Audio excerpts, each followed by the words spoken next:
invité Pierre Moscovici, président de la Cour des comptes. Pierre Moscovici, bonjour. Bonjour. Je rappelle que la Cour des comptes a pour mission de contrôler les comptes publics. C'est bien cela, hein, Pierre Moscovici. La gestion publique, de juger aussi, d'évaluer les politiques publiques et de certifier les comptes de l'État et de la sécurité sociale. Oui. Parce qu'en réalité, quand on parle de comptes publics, c'est l'État, la sécurité sociale, les collectivités locales, c'est l'ensemble des agents publics que vous contrôlez. De l'argent public. Tout l'argent public. Oui. De notre argent, en quelque sorte. Bah oui, l'utilisation de notre argent. Absolument. Public. Bon, public. La France a un budget pour 2025. Était-ce urgent? Ah oui, c'était tout à fait urgent parce que d'abord, ça crée une situation de grande incertitude. Incertitude sur les marchés, incertitude dans les agences de notation, incertitude en Europe, et tout simplement, incertitude, c'est les agents économiques. Les entrepreneurs ne savaient pas quels impôts ils allaient acquitter. Les consommateurs non plus. Et donc, il y avait une sorte de retenue, et il y a encore d'ailleurs, sur l'activité économique. Les investisseurs n'investissaient pas ou différaient certains investissements. Les consommateurs, au lieu de consommer, épargnaient, alors qu'on a besoin, si on veut avoir une croissance plus forte. Et puis, tout simplement, les services publics étaient aussi dans l'attente. Alors, contrairement à ce qui a été dit, ils n'étaient pas interrompus. Il avait été voté en fin d'année dernière ce qu'on appelle une loi spéciale qui permettait que les services votés se prolongent et qu'on prélève des impôts. Mais il n'y avait pas de constance sur les politiques publiques. Donc, il était urgent d'avoir un budget pour assurer, pour faire fonctionner l'État, les collectivités locales, la sécurité sociale, d'avoir un budget, pas seulement un budget, un budget de l'État et de la sécurité sociale, parce qu'il y a deux textes qui ont été votés. C'est vrai. Des textes de redressement financier, dit le ministre de l'économie. Vous êtes d'accord? Redressement financier. Est-ce qu'on redresse, si vous me permettez, grâce à ces textes-là, le budget, les finances de la France? Alors, je vais revenir un tout petit peu en arrière, parce que je veux le dire à nos auditeurs, la situation des finances publiques françaises est, et elle reste, très préoccupante. Nous avons aujourd'hui un déficit de 6,1% du PIB, 180 milliards d'euros. C'est plus du double de ce que nous devons théoriquement faire, 3% du PIB. C'est près du double de la moitié de l'Union européenne. Nous avons une dette publique qui représente près de 115% du PIB. C'est la troisième en Europe derrière la Grèce et l'Italie.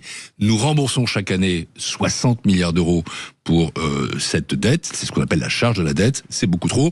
C'est désormais le deuxième budget de l'État devant la défense nationale, bientôt le premier derrière l'éducation nationale, et ces finances publiques se sont dégradées considérablement ces dernières années, notamment les 2 dernières années, 2023 et 2024, ont été ce que j'ai appelé des années noires. Pardonnez-moi de faire cette parenthèse, parce que quand on parle de redressement, il faut voir d'où on parle. Oui. On part d'une situation de très bas. Très préoccupante, très inquiétante, et qui ne pouvait pas perdurer, qui posait des problèmes de crédibilité, des problèmes de souveraineté à la France. Car quand on est trop endetté... 6,1, c'était le départ. Là, le budget prévoit 5,4. Alors, en fait, vous savez, nous appartenons à la zone euro. Oui. Donc, nous sommes engagés, à l'égard de nos partenaires de la zone euro, à réduire progressivement nos déficits. La plupart des pays de la zone euro sont en dessous de 3%. C'est le critère fixé. Pas arbitrairement, simplement parce que c'est à partir du moment où on est à 3% que la dette publique commence à diminuer. Bon. Et ça, nous sommes engagés à le faire d'ici à 2029. Nous sommes donc sur une trajectoire. Pour respecter cette trajectoire, il faut que le déficit baisse. Jean-Jacques Bourdin, pas seulement cette année, mais les 5 années consécutives, de manière très substantielle. Disons que passer de 6,1% ou 6% à 5,4%, c'est le début d'une trajectoire. Et d'ailleurs, le gouvernement avait prévu. Mais c'est plus que ce qui était prévu par Michel Barnier, à 5%. C'est le minimum qu'il fallait faire. Et le Haut Conseil des finances publiques, pardon d'être là aussi technique, c'est une instance que je préside, qui donne des avis sur les projets de loi de finances, estime qu'il y a, disons, quelques risques modérés, mais des risques existants, que cela soit dépassé. Autrement dit, par exemple, la croissance est un peu surestimée, et quand vous surestimez votre croissance, ou en tout cas, elle est optimiste, si vous avez une croissance un peu optimiste, une prévision un peu optimiste, à ce moment-là, vous aurez peut-être moins d'impôts à l'arrivée. Donc, je demeure pour ma part, je dis, oui, c'est bien d'avoir un budget. Oui, c'est bien de réduire les déficits, mais c'est le minimum, et je reste extrêmement vigilant, comme vigie, gardien de la vérité des comptes publics en France. Vous êtes le gardien des finances publiques. En tout cas, de leur vérité, de leur sincérité et de leur efficacité. Alors, Pierre Moscovici, je vais reprendre 2 chiffres. 6,1, c'était le départ. 5,4, c'est ce que prévoit ce budget 2025. Il faut que ce soit exécuté. Oui, il faut que ce soit exécuté, les 5,4. 4,6, c'était ce que prévoyait le gouvernement pour le budget 2026. Et on sera probablement à plus, 4,8, 4,9, c'est ce que dit le gouvernement déjà, donc la trajectoire, ça va être difficile à tenir. En ce qui concerne la croissance, 0,9 prévoit le gouvernement, ou prévoyez-vous aussi une croissance à 0,9 ? Je reviens sur le premier chiffre que vous donniez, le 4,8, 4,9. Oui. Simplement pour signaler une chose, c'est que nous sommes dans une séquence de temps très particulière. C'est la première fois dans l'histoire de la Ve République qu'un budget pour l'année en cours est adopté en février, la première fois. Oui, c'est vrai. Jusqu'à présent, c'est toujours adopté dans l'année N-1, donc en 2024. Bon. Ce qui veut dire que la discussion pour le budget 2026 commence tout de suite. En réalité, vous avez deux exercices qui sont collés l'un à l'autre. Oui. À l'automne, donc dans quelques mois, en septembre, on va commencer l'examen du projet de loi pour 2026. Et d'où, effectivement, mais moi, je ne prends pas le chiffre de 4,8, 4,9 pour argent comptant. Autrement dit, j'attends de voir ce qui se passera à ce moment-là, et je dis qu'il faut absolument rester sur la trajectoire des 3%. Attention à ne pas dire on va faire tout l'effort en fin de période, parce que si on fait comme ça, on ne nous croira pas, parce qu'on ne le fait pas en général. Donc j'en viens à la croissance. Donc il y a un risque de dépasser les 5% en 2026 ? Non, mais il faut vraiment, je le redis, que les 5,4 soient tenus. Pas seulement votés, mais tenus. Et ensuite qu'on continue l'effort. Il ne faut pas le relâcher. C'est pour des années. Bon. Deuxième chose sur la croissance. La croissance. Alors, la croissance. 0,9, vous y croyez ou pas pour 2025 ? C'est un chiffre qui est... Je vais vous citer ce que dit le Haut Conseil des finances publiques. Une technologie que je préside. Que dit le Haut Conseil des finances publiques ? Il dit que ce chiffre est atteignable. Autrement dit, il est un peu plus élevé que la moyenne des prévisions en la matière, qui est plutôt à 0,7%. Il n'est pas impossible, quand la prévision est à 0,7, d'avoir, sinon des bonnes surprises, du moins, disons, un regain d'activité. Mais il faut un regain d'activité. C'est-à-dire que sur la base de ce qu'on appelle l'acquis de croissance, c'est-à-dire où nous en sommes aujourd'hui, disons que 0,9, c'est compliqué à atteindre.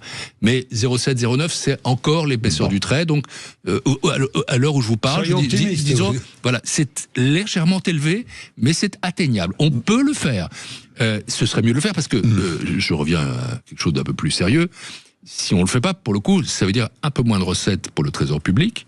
Un peu moins de recettes pour le trésor public, ça veut dire soit davantage d'économies à faire, soit un peu plus de déficit. C'est pour ça que, si vous voulez, on est sur vraiment, il faut que les chiffres de 5,4 soient un chiffre non seulement voté, mais ensuite exécuté, qu'on soit extrêmement méticuleux, rigoureux, précis dans son exécution. Bien, on va pas noyer l'auditeur ou l'auditrice de chiffres, mais un mot quand même, une question. Est-ce selon vous, un projet de loi rectificatif sera nécessaire au printemps ? Mais je suis absolument incapable de le dire aujourd'hui. D'abord, pour une raison. Oui. Écoutez, le budget vient d'être voté il y a 2 jours. Oui, c'est vrai. Mais je vais raisonner un peu par l'absurde. Imaginons que, si vous voulez, si les risques qu'on identifie, c'est-à-dire une croissance un peu moins forte, des dépenses un peu plus élevées, des recettes qui rentrent moins bien, se matérialisaient, à ce moment-là, il faudrait sans doute ajuster. Et là aussi, le Haut Conseil l'a dit. C'est-à-dire, 5,4 est un chiffre qu'il faut tenir. Autrement dit, soit tout marche bien et on y est. Si ça ne marche pas, oui, il faudra à ce moment-là des mesures correctives. Parce que ce que j'exclus pour la France, ce que je souhaite qu'on exclue, parce que je ne suis pas dans l'exécutif, c'est de faire en fin d'année à nouveau 0,2, 0,3, 0,4 points de dérapage. Parce que là, pour le coup, on perd notre trajectoire. Et qui perd sa trajectoire perd sa crédibilité. Qui perd sa crédibilité veut dire aussi que les marchés, pardon, je vais utiliser un gros mot ici, on les aime ou on les aime pas, c'est juste des gens à qui nous devons de l'argent, parce que nous sommes endettés. Ils peuvent à ce moment-là se dire, ok, la France n'est pas sérieuse, donc on fait payer le taux d'intérêt. Qui va devoir emprunter 300 milliards en 2025. Oui, et le problème, c'est le prix de cet emprunt. Oui. Et 58% de cette dette appartient à des étrangers. Mais oui, c'est les marchés. Ils sont les marchés.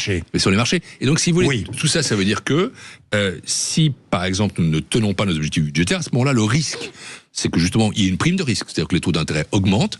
Si ça coûte plus cher, ça fait plus de dettes, etc. C'est ce qu'on appelle une boule de neige. Donc, je résume, 5,4, pardon, je reviens à ce chiffre, il faut le surveiller comme le lait sur le feu. Et je voudrais un dernier chiffre. La dette augmente de 9 539 euros par seconde. Oui, c'est ça, oui. 9 539 euros par seconde. Mais nous avons une dette qui aujourd'hui... C'est effrayant. Mais c'est effrayant. Jean-Jacques Bourdin, nous avons une dette qui est aujourd'hui supérieure à 3 300 milliards d'euros. Nous empruntons effectivement 300 milliards d'euros et plus. Nous sommes les plus gros émetteurs de dette dans l'Union européenne. Nous avons un remboursement de la dette qui est de 63 milliards d'euros. Pour rendre ce chiffre un peu concret, en 2020, il n'y a pas longtemps 2020, c'est il y a 5 ans, la dette publique était inférieure à le remboursement à 25 milliards d'euros. C'était le budget du logement. L'année dernière était à 53 milliards d'euros. C'est le budget de la défense. Aujourd'hui, c'est 63 milliards d'euros. Le budget de l'éducation est à 70. Il est vraisemblable qu'en 2026 ou 2027, parce que la dette va continuer à croître. Évidemment. On est la charge de la dette comme le premier budget de la nation. Et moi, je dis aux Français qui nous écoutent que c'est absurde. Parce que la dette publique, c'est la dépense la plus stupide qui soit. 1 euro pour l'éducation, 1 euro pour la défense, 1 euro pour la justice, 1 euro pour la sécurité, on sait à quoi ça sert. C'est des services publics, c'est de la sécurité, c'est de l'ordre, c'est de la justice. 1 euro de dette, c'est comme pour notre appartement, à quoi ça sert ? À rien. C'est juste de l'appauvrissement collectif. C'est la raison pour laquelle je préconise absolument d'avoir une politique. Je suis pas austéritaire, je suis pas devenu un maniaque du chiffre. Vous savez, j'ai été un homme politique, c'était pas ma tendance. Je dis juste que les nations qui s'appauvrissent ou qui s'endettent sont des nations qui s'abandonnent. Je cite Pierre Mendès France là. Et donc ne nous abandonnons pas. Reprenons notre destin en main. Reprenons notre souveraineté, notre capacité d'action. Pierre Moscovici, c'est pas compliqué. Il faut vous croyez accélérer, augmenter les recettes et réduire les dépenses. Hein. Oui, ça me paraît pas très compliqué. Alors enfin, c'est pas compliqué à mettre comme ça moi, je sur veux la dire, table. Mais dans ce budget, c'est un peu dérisoire. On est à 30 milliards d'un côté, 20 milliards de l'autre.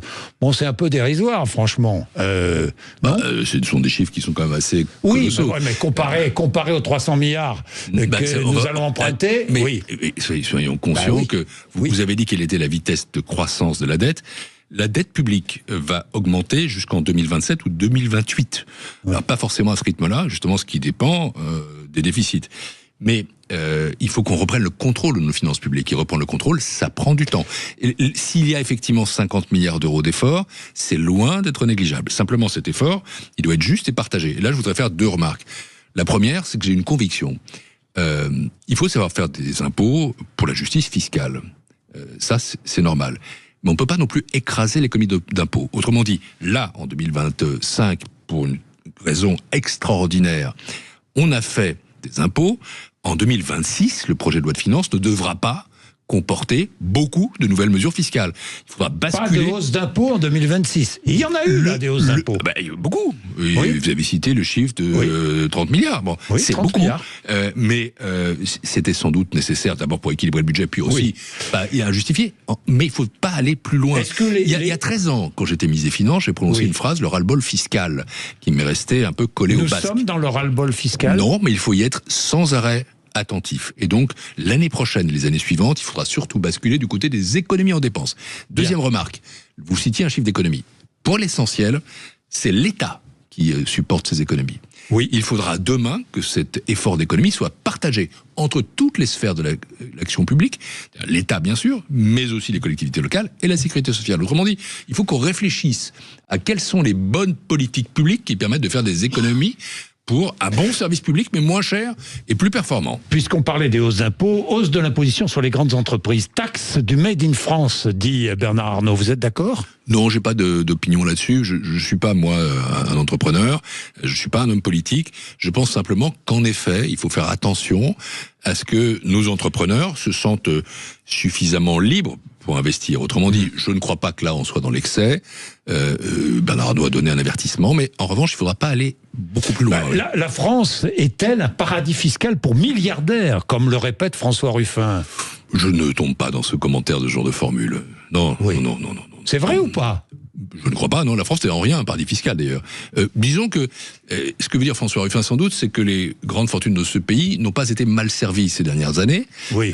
D'où l'effort de justice fiscale. Mais, encore une fois, tout est une question d'équilibre. Tout est une question d'équilibre. Bien. Les retraites. Vous avez été missionné, la Cour des comptes, mission flash. Où en êtes-vous ? Alors, nous sommes aujourd'hui le 7 février. Oui. Et dans 12 jours, jour pour jour, le 19, je monterai les marches de l'escalier de Matignon pour rendre ce rapport, qui sera court, au Premier ministre François Bayrou. Ce qui veut dire qu'en un mois, nous aurons vraiment rempli la mission, elle est flash pour le coup, d'aller très vite pour faire un état des lieux indiscutable de nos régimes de retraite. Alors qu'est-ce qu'on va faire là-dedans ? D'abord, tous les régimes de retraite, tous. Les régimes publics, les régimes privés, les régimes spéciaux, les régimes complémentaires, les régimes surcomplémentaires et même les retraites agricoles. Nous ferons un point précis sur la situation des régimes de retraite. Ensuite, une forme d'audit, quoi, des régimes de retraite. Disons une forme Oui, d'analyse flash de la situation, un diagnostic indiscutable. Voilà. Un diagnostic. Ça, ce sera le premier chapitre. Et ensuite, nous projetterons, c'est-à-dire nous irons à 20 ans. Parce que c'est pas tout de suite qu'il y a des besoins pour les retraites. C'est progressivement au fil des ans, avec deux échéances, 2035 et 2045. Oui. Et puis à partir de ce moment-là, nous verrons quels sont les besoins de financement. Et nous dirons enfin quels sont les leviers d'action qui permettent, le cas échéant, de réformer la réforme. Ensuite, ce rapport étant fait, je le présenterai aux partenaires sociaux, à la demande du Premier ministre, tous, le fameux conclave. Je précise que j'ai rencontré tous les partenaires sociaux. J'ai rencontré chacun des acteurs qui seront autour de la table, patronaux comme syndicats, à ce moment-là.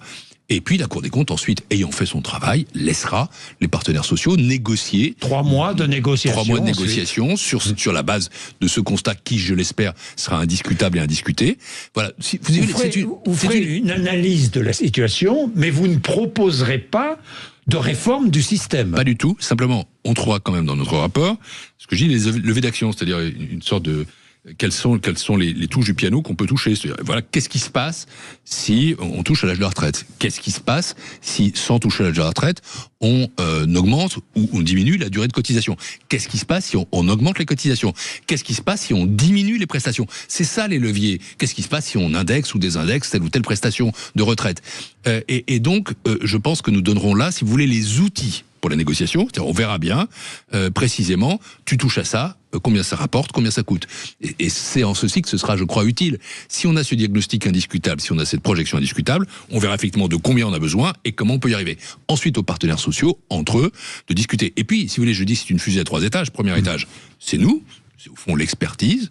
Et merci d'avoir fait confiance à la Cour des comptes. On lui fait confiance parce que elle est réputée, à juste titre, objective et j'espère compétente. Deuxièmement, c'est la négociation. S'il y a accord ensuite, il reviendra au Parlement de valider cette négociation.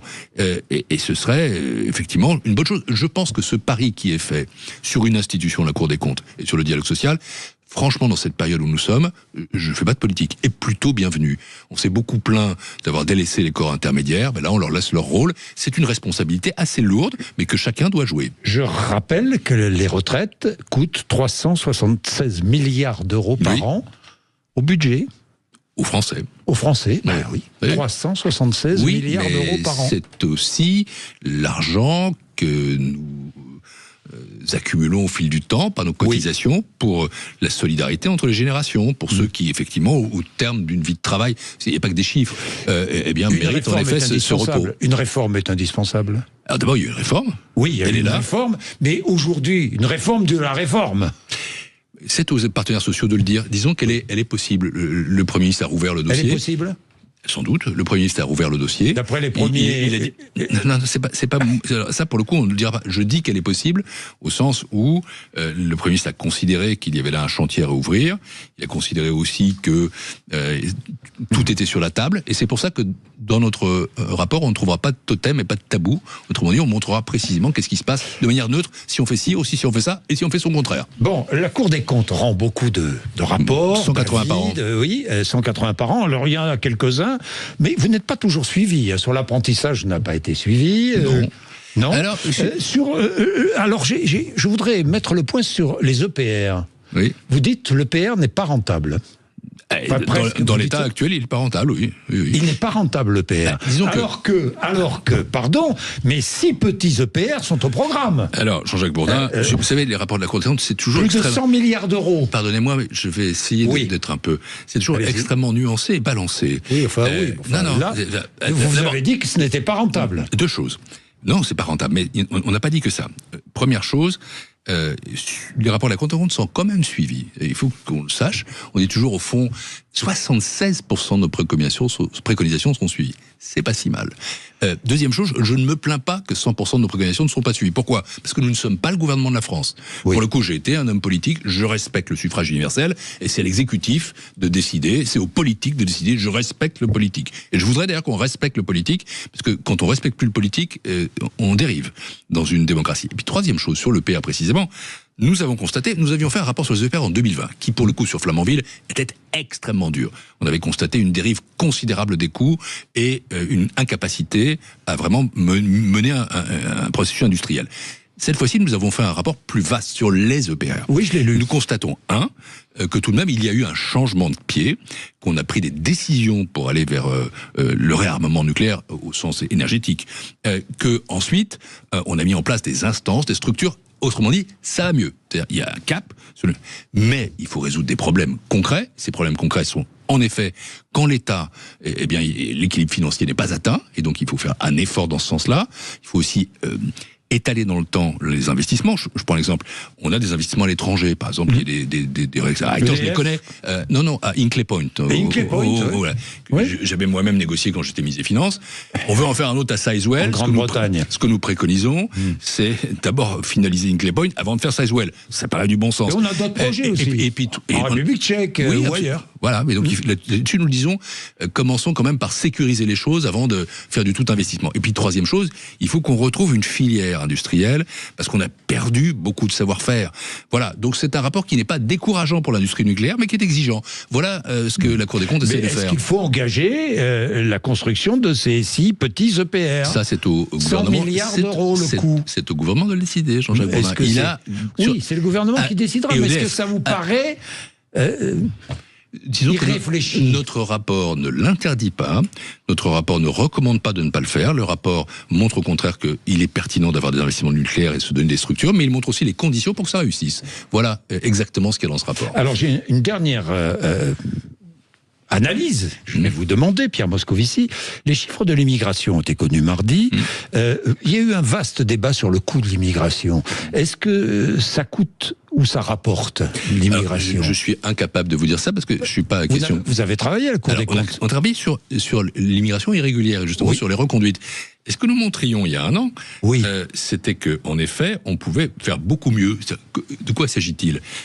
Il faut d'abord essayer d'éviter que des immigrés en situation irrégulière rentrent chez nous. Donc là, il y a un problème d'organisation des forces de l'ordre, de coordination entre la police et la douane. Et puis deuxièmement, il y a aussi l'autre côté, c'est-à-dire ceux dont nous ne voulons pas, pour des raisons de légalité. Nous devons être capables d'abord de les s'héberger et puis ensuite de les reconduire.